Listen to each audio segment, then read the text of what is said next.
எரேமியா அதிகாரம் 5. நியாயம் செய்கிற மனுஷனை கண்டுபிடிப்பீர்களோ என்றும், சத்தியத்தை தேடுகிறவன் உண்டோ என்றும் எருசலேமின் தெருக்களிலே திரிந்து பார்த்து விசாரித்து அதன் வீதிகளிலே தேடுங்கள். காண்பீர்களானால் அதற்கு மன்னிப்பு தருவேன். அவர்கள் கர்த்தருடைய ஜீவனை கொண்டு சொல்லுகிறோம் என்றாலும் பொய் ஆணையிடுகிறார்களே. கர்த்தாவே, உம்முடைய கண்கள் சத்தியத்தை அல்லவோ நோக்குகின்றது. அவர்களை அடிக்கிறீர், ஆனாலும் அவர்களுக்கு நோகாது. அவர்களை நிர்மூலமாக்குகிறீர், ஆனாலும் புத்தியை ஏற்றுக்கொள்ள மாட்டோம் என்கிறார்கள். தங்கள் முகங்களை கண்மலையை பார்க்கிலும் கெட்டியாக்கி திரும்ப மாட்டோம் என்கிறார்கள்.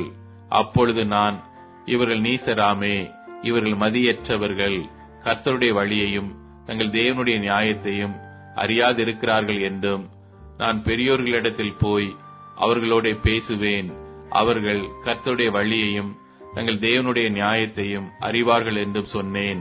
அவர்களோ ஏகமாய் நுகத்தடியை முறித்து கட்டுக்களை அறுத்து போட்டார்கள். ஆகையால் காட்டிலிருந்து வரும் சிங்கம் அவர்களை கொல்லும், வனாந்தரத்தில் உள்ள ஓநாய்கள் அவர்களை பீறும், சிவிங்கி அவர்கள் பட்டணங்களின் மேல் நோக்கமாயிருக்கும். அவைகளிலிருந்து புறப்படுகிறவன் எவனும் பீறப்படுவான். அவர்கள் மீறுதல்கள் பெருகி அவர்கள் சீர்கேடுகள் அதிகரித்தது. இவைகளை நான் உனக்கு மன்னிப்பது எப்படி? உன் பிள்ளைகள் என்னை விட்டுவிட்டு தெய்வம் அல்லாதவைகள் பேரில் ஆணையிடுகிறார்கள். நான் திருப்தியாக்கின அவர்கள் விபச்சாரம் பண்ணி வேசி வீட்டிலே கூட்டம் கூடுகிறார்கள். அவர்கள் கொழுத்த குதிரையைப் போல் காலமே எழும்பி அவன் தன் தன் அயலானுடைய பெண் ஜாதியின் பின்னாலே கணக்கிறான். இவைகளை விசாரியாதிருப்பேனோ? இப்படிப்பட்ட ஜாதிக்கு என் ஆத்துமா நீதியை சரி கட்டாதிருக்குமோ என்று கர்த்தர் சொல்லுகிறார். அதன் மதில்கள் மேலேறி அழித்து போடுங்கள், ஆனாலும் சர்வ சங்காரம் செய்யாதிருங்கள். அதன் கொத்தளங்களை இடித்து போடுங்கள், அவைகள் கர்த்தருடையவைகள் அல்ல.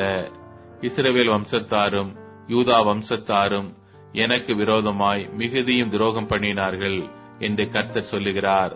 அவர் அப்படிப்பட்டவர் அல்லவென்றும், பொல்லாப்பு நம்மேல் வராது, நாம் பட்டயத்தை யாகிலும் பஞ்சத்தை யாகிலும் காண்பதில்லை என்றும் தீர்க்கதரிசிகள் காற்றாய் போவார்கள். திரு வாக்கு அவர்களில் இல்லை. அவர்களுக்கே அப்படி ஆகக் கடவதென்றும் அவர்கள் சொல்லி கர்த்தரை மறுதலித்தார்கள். ஆகையால் சேனைகளின் தேவனாகிய கர்த்தர் சொல்லுகிறது என்னவென்றால், நீங்கள் இந்த வார்த்தையை சொன்னபடியினால், இதோ நான் உன் வாயிலிட்ட என் வார்த்தைகளை அக்கினியும் இந்த ஜனத்தை விறகுமாக்குவேன், அது இவர்களை பட்சிக்கும். இஸ்ரவேல் வம்சத்தாரே, இதோ தூரத்தில் இருந்து நான் உங்கள் மேல் ஒரு ஜாதியை கொண்டு வருவேன் என்று கர்த்தர் சொல்லுகிறார். அது பலத்த ஜாதி, அது பூர்வ காலத்து ஜாதி. அவர்கள் நீ அறியாத பாஷையை பேசும் ஜாதி. அவர்கள் பேசுகிறது இன்னதென்று உனக்கு விளங்காது. திறந்த பிரேத குழியைப் போல் அவர்கள் அம்பார தூணிகள் இருக்கும். அவர்கள் அனைவரும் பராக்கிரமசாலிகள். அவர்கள் உன் குமாரரும் உன் குமாரத்திகளும் சாப்பிட வேண்டிய உன் விளைச்சலையும் உன் அப்பத்தையும் சாப்பிட்டு, உன் ஆடுகளையும் உன் மாடுகளையும் பட்சித்து, உன் திராட்சை பழங்களையும் உன் அத்தி பழங்களையும் சாப்பிட்டு, நீ நம்பின உன்னுடைய அரணான பட்டணங்களை பட்டயத்தாலே வெறுமையாக்குவார்கள். ஆகிலும் நான் அந்நாட்களிலும் உங்களை சர்வ சங்காரம் செய்யாதிருப்பேன் என்று கர்த்தர் சொல்லுகிறார்.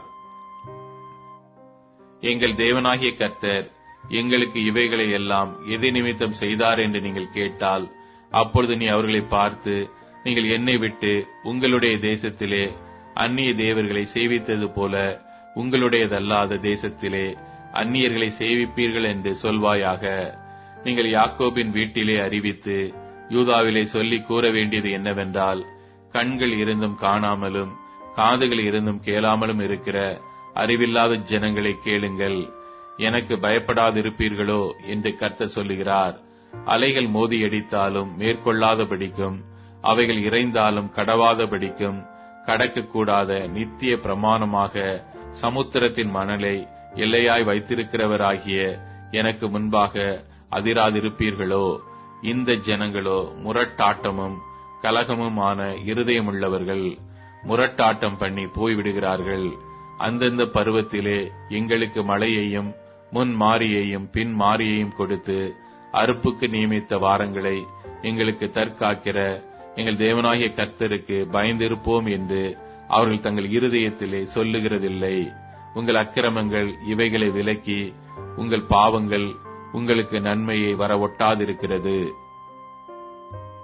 குருவி பிடிக்கிறவர்கள் பதுங்குகிறது போல் பதுங்கி மனுஷரை பிடிக்க கண்ணிகளை வைக்கிற துன்மார்க்கர் என் ஜனங்களில் காணப்படுகிறார்கள்.